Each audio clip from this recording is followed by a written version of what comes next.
June 2, 1939. Dawn breaks over the Khalkhin Gol River on the remote border between Mongolia and Manchuria.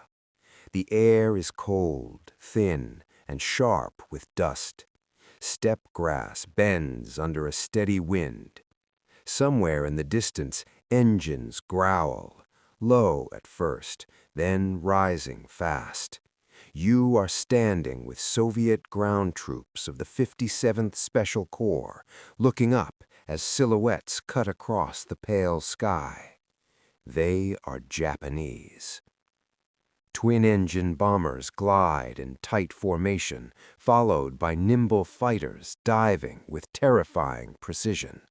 Sunlight flashes off polished aluminum wings. Seconds later, the ground erupts. Earth, fire, and metal tear through Soviet positions before the defenders even understand what they're facing. For the Red Army, this is supposed to be a border skirmish. It becomes something else entirely. At the controls of the attacking aircraft are pilots of the Imperial Japanese Army Air Force, men trained not just to fly, but to dominate the sky through aggression, discipline, and an almost fanatical refusal to disengage. They fly light, highly maneuverable aircraft like the Nakajima K-27, machines that seem fragile on paper but move through the air like blades. Soviet commanders had expected poorly trained aviators, men flying outdated planes, lacking coordination. What they encountered instead was an enemy that attacked first, turned tighter, climbed faster, and, most unsettling of all, showed no fear. Inside a Polikarpov I-15 biplane, a Soviet pilot yanks the stick hard left, trying to shake a Japanese fighter off his tail. It doesn't work. The K-27 mirrors his movement perfectly, closing the distance. Tracer rounds rip through canvas and wood. The Soviet plane spirals down in flames. On the ground, officers watch helplessly as their air cover disintegrates. Reports begin flooding in to Stab, headquarters. Enemy pilots extremely aggressive, superior maneuverability, do not break off pursuit even when outnumbered. For Soviet generals trained on rigid doctrine and calculated engagement, this behavior is deeply unsettling. By mid-June, the air war over Khalkhin Gol has turned brutal. Japanese pilots attack in tight formations, coordinating strikes with uncanny timing. They dive directly into Soviet fighter groups, splitting them apart, isolating individual aircraft, then destroying them one by one. The Red Air Force responds by sending more planes. They lose more pilots. Japanese pilots fight at close range, often within a few dozen meters. They rely on eyesight, instinct, and relentless pressure rather than radio coordination. Their planes lack armor and self-sealing fuel tanks, but that only reinforces their style. They do not expect to be hit. They expect to kill first. And if they are hit, many keep flying anyway. One Soviet commander, General Yakov Smushkevich, observes captured wreckage and combat reports with growing concern. The Japanese aircraft are technically inferior in speed and firepower, yet the pilots compensate with skill and audacity. They climb into the sun, dive out of nowhere, and press attacks until Soviet pilots panic or make fatal mistakes. The psychological effect is immediate. Soviet pilots begin flying more cautiously. They avoid turning fights. They hesitate to pursue. Japanese pilots sense this and exploit it mercilessly. On June 27th, a massive aerial engagement erupts over the river bend. Dozens of aircraft collide in chaotic dogfights. Smoke trails crisscross the sky. Engines scream. Bullets tear through wings and fuselages. A Soviet I-16, faster and heavier armed, should have the advantage, but the Japanese pilot forces it into a turning duel. Within seconds, the Soviet fighter stalls. Another kill. By the end of the day, Soviet losses are staggering.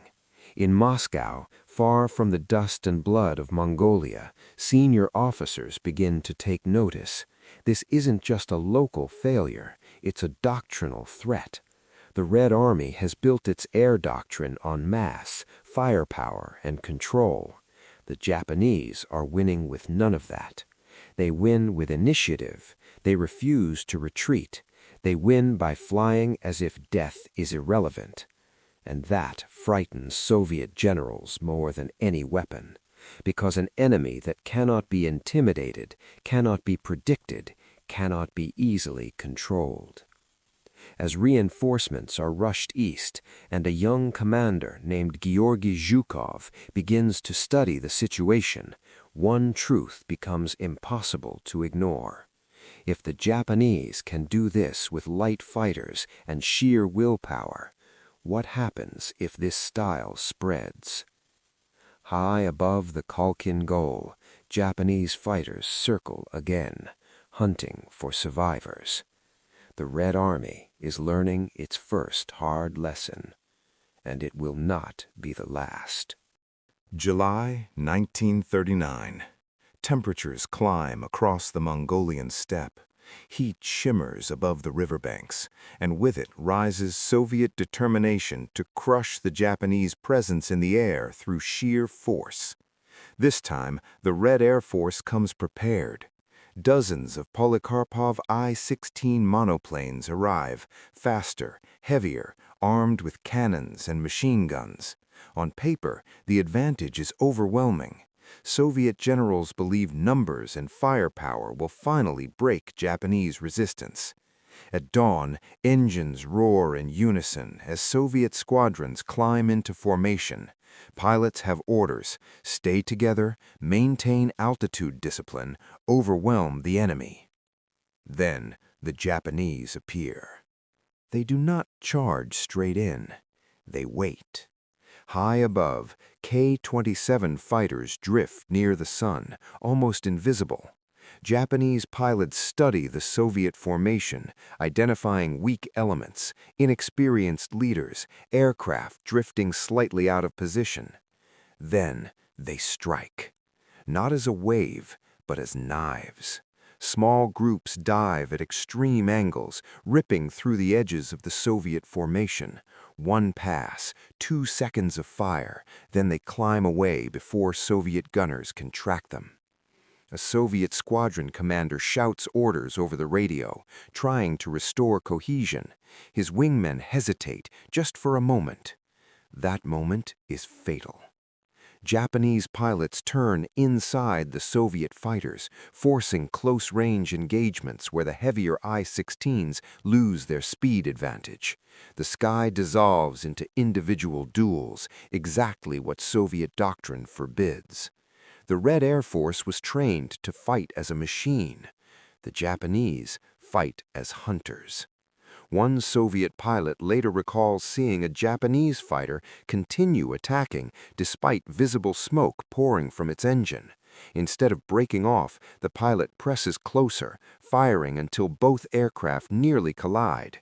The Soviet plane breaks apart mid-air. The Japanese aircraft crashes moments later. A mutual kill. To Soviet generals observing from afar, this is horrifying. Not because of the loss, but because of the intent. Japanese pilots are not fighting to survive, they are fighting to dominate the moment. Reports sent to Moscow grow increasingly urgent. Intelligence officers underline phrases in red pencil. Enemy pilots show complete disregard for self-preservation. Engage at extremely close range. Morale exceptionally high. Combat effectiveness exceeds expectations. Behind closed doors, Soviet air commanders argue. Some insist the Japanese must be bleeding badly. Such losses cannot be sustained. Others warn that this mindset itself is dangerous. An enemy willing to trade pilots for kills can break formations, shatter confidence, and force mistakes. General Smushkevich convenes briefings that stretch late into the night. He listens as pilots describe being stalked through clouds, lured into turning fights, baited by damaged aircraft, only to be ambushed by unseen wingmen. The Japanese, it becomes clear, are not improvising. This is how they were trained. Their doctrine emphasizes individual mastery, aggressive initiative, and total commitment to the attack. Japanese pilots are drilled relentlessly in dogfighting, practicing tight turns until blackout, rehearsing gunnery at distances Soviet instructors would consider reckless. They are taught that hesitation equals death. Soviet pilots, by contrast, are trained to obey instructions, maintain formation, and rely on command decisions. When chaos erupts, many freeze, waiting for orders that never come. This imbalance terrifies Soviet leadership, because doctrine is not easily changed. On July 23rd, another major engagement unfolds. This time, Soviet pilots attempt a new tactic, diving attacks using speed and altitude advantage, refusing turning fights. For a brief moment, it works. Then, the Japanese adapt. They split into pairs, feigning retreat, drawing Soviet fighters downward, away from mutual support. Once isolated, the Soviet planes are swarmed. Again. Losses mount. Zhukov, now fully engaged in directing the campaign, draws a hard conclusion. The Japanese threat is not technological, it is cultural. Their pilots are products of a system that glorifies sacrifice, initiative, and relentless offense. These are qualities no amount of armor or cannons can easily counter. In Moscow, senior generals begin asking a question they do not like. If Japanese pilots can do this to the Red Air Force in 1939, what would they do if war ever erupted in the Pacific? Or worse, if Soviet and Japanese forces clashed on a larger scale? The fear spreads quietly through the ranks. Not fear of Japanese aircraft, fear of Japanese pilots. Because machines can be matched, but mindset is far harder to defeat. Above the steppe, Japanese fighters circle once more, engines humming calmly, waiting for the next opportunity. They are patient. They know the Red Army is learning, and they intend to stay one step ahead. August 1939. Inside Soviet command rooms, thousands of kilometers away, maps of the Far East are unrolled across long tables. Red and blue pins mark airfields, supply routes, and potential invasion corridors. The generals studying them are no longer confident. They are cautious. Officially, the battles at Khalkhin Gol end in Soviet victory.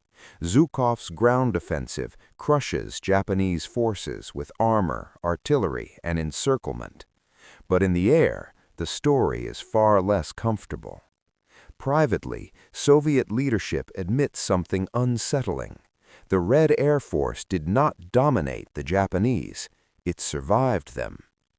Air combat reports are compiled into thick folders, circulated quietly among senior commanders. Margins fill with handwritten notes.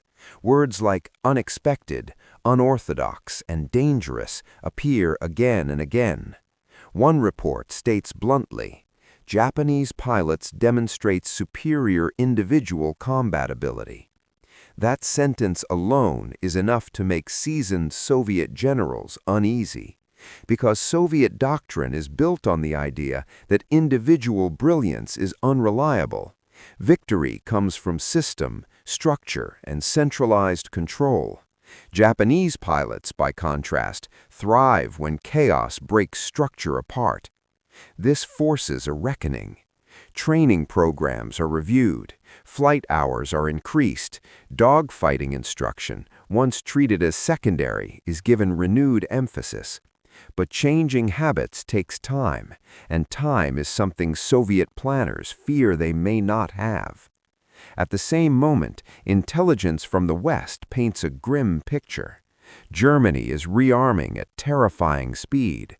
Luftwaffe pilots gain combat experience over Spain, refining tactics that mirror some of what the Japanese already display: initiative, flexibility, ruthless aggression.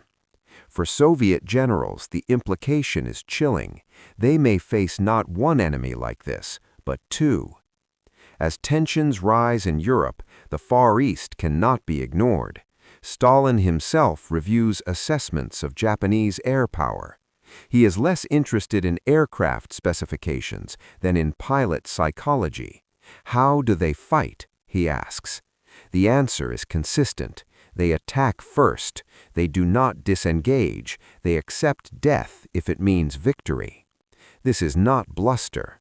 Soviet interrogations of captured Japanese pilots confirm it.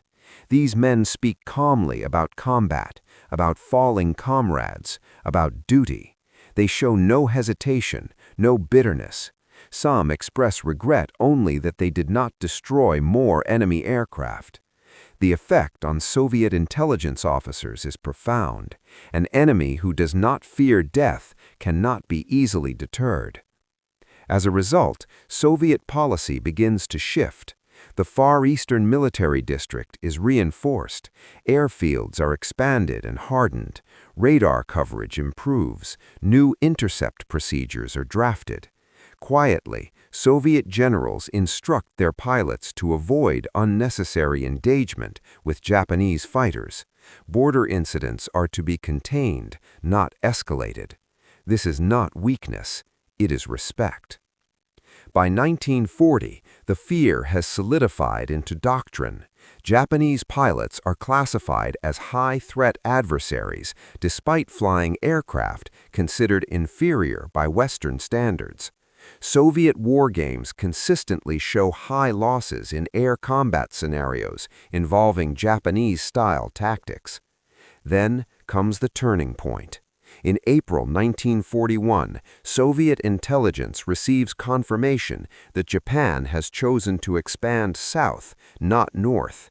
The threat of a full-scale Soviet-Japanese war recedes. Relief spreads through the general staff. But the fear does not vanish, because the memory remains. Soviet generals now understand something fundamental. Technology alone does not win air wars. Training, mindset, and aggression can overturn material disadvantage.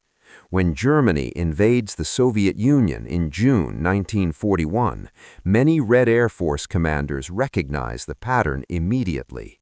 German pilots attack with initiative. They exploit hesitation. They press advantages mercilessly. The shock is familiar. The lesson was learned over Mongolia, and it came from Japanese pilots. Years later, after World War II ends and borders harden into Cold War lines, Soviet veterans speak candidly in private conversations. When asked which pilots they respected most, not feared, but respected, the answer is often the same: Japanese. Not because they always won, but because they never hesitated. Because they forced the Red Army to confront its own limitations. And because they proved a truth Soviet generals would never forget: an enemy willing to fight without fear can shape strategy far beyond the battlefield. Up high over the steppe, the echoes of those early dogfights still linger, unseen but deeply felt. Winter 1941. Snow covers Soviet airfields from Leningrad to the Urals. Engines struggle to start in the cold. Mechanics work with numb fingers. Above them, the sky belongs, once again, to an enemy that flies with initiative and confidence. This time, they are German. But in the minds of many Soviet commanders, the pattern is painfully familiar. Luftwaffe pilots dive out of the sun, strike command aircraft first, and refuse disengagement. They isolate, destroy, and vanish. For Soviet veterans of the Far East, it feels like Mongolia all over again. The Red Air Force pays dearly in the opening months of Operation Barbarossa. Yet, unlike in 1939, Soviet commanders now understand what they are facing. The fear born from Japanese encounters becomes a grim advantage. Units that survived Khalkhin Gol adapt faster. They stress flexibility, situational awareness, and pilot initiative, lessons learned the hard way against Japan. Still, the Japanese example remains unique, because even German pilots, skilled, aggressive, deadly, fight to survive. Japanese pilots often fight to die. Throughout the war, Soviet intelligence monitors Japan obsessively. Every new aircraft design, every training manual, every combat report from China and the Pacific is studied. When news arrives of Japanese carrier pilots annihilating Western air forces in 1941 and 1942, Soviet generals are not surprised. They expected it. Reports of Pearl Harbor, the Philippines, and Malaya confirm what Khalkhin Gol hinted at. Japanese aviators possess an offensive spirit unmatched by most air forces. They strike first, strike hard, and pursue until the enemy collapses. Soviet analysts underline one phrase repeatedly in their assessments: pilot quality decisive. As the war drags on, Japan begins deploying tactics that unsettle even hardened Soviet officers. Suicide attacks, once unthinkable in modern air warfare, become reality. Kamikaze pilots deliberately crash aircraft into enemy ships, transforming airplanes into guided weapons. For Soviet generals, this is not shocking, it is confirmation. They have already seen the mindset that makes this possible. Privately, Soviet commanders acknowledged that if war had erupted between the USSR and Japan during the height of Japanese air power, losses would have been catastrophic, regardless of who ultimately prevailed on the ground. This fear shapes post-war thinking. In the late 1940s and early 1950s, as jet aviation emerges, Soviet training doctrine changes permanently. More emphasis is placed on individual pilot skill, reflexes, and autonomous decision-making. Dogfighting is no longer treated as a relic of the past. It is treated as survival.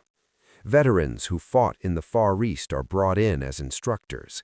Their stories of Japanese fighters that would not break off, of pilots who pressed attacks through smoke and fire, are told and retold, not as propaganda, as warnings.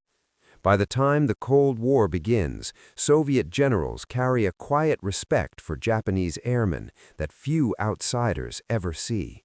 Official histories downplay the fear. Victory narratives dominate public memory. But inside the system, the truth remains. Japanese pilots forced the Red Army to confront a terrifying reality. Discipline without initiative is brittle. Numbers without aggression are fragile. And doctrine without adaptability invites disaster. In the end, Soviet generals did not fear Japanese pilots because they were invincible. They feared them because they were unpredictable, because they rewrote the rules of engagement, and because for a brief moment over the skies of Mongolia, they exposed the Red Air Force's greatest vulnerability, not in steel or engines, but in mindset. That lesson, learned in blood and fire, never truly faded. But the fear of Japanese pilots never fully disappears. Among the oldest generals, even in retirement, stories are whispered about the audacity of men who would not break off, who would dive into certain death if it meant victory. Those stories become cautionary legends, reminders that a skilled, fearless enemy can impose lessons far larger than the battlefield itself. Military academies teach these lessons in abstract: maneuver warfare, pilot psychology, initiative. Yet the original battles remain vivid in the minds of those who lived through them. Khalkhin Gol becomes shorthand for combat mindset over material advantage. It is cited in briefings, in studies, in quiet conversations among pilots preparing to face any adversary, anywhere. In a way, the Japanese pilots achieve immortality, not through victory, but through influence. They forced the largest land army in the world to rethink its approach to air combat, to acknowledge that courage, skill, and relentless aggression can outweigh sheer numbers. They redefined fear itself in the eyes of Soviet generals, transforming it into a tool for teaching, for planning, and for preparation. Even today, military historians trace the lineage of certain Red Air Force doctrines back to the sky over Mongolia in 1939. The lesson is clear. No aircraft is unbeatable, no formation unbreakable, no general invulnerable. The most potent weapon may be the mind of the pilot, the will to act decisively when everything else fails. For Soviet generals of the 1930s, that realization came with blood, fire, and loss. For the rest of the world, it became a quiet, enduring testament. Never underestimate the enemy who refuses to fear. And so, high above the Mongolian steppe, in memory if not in body, Japanese fighters continue to circle, a shadow over Soviet strategy, a haunting reminder that sometimes courage alone can terrify empires.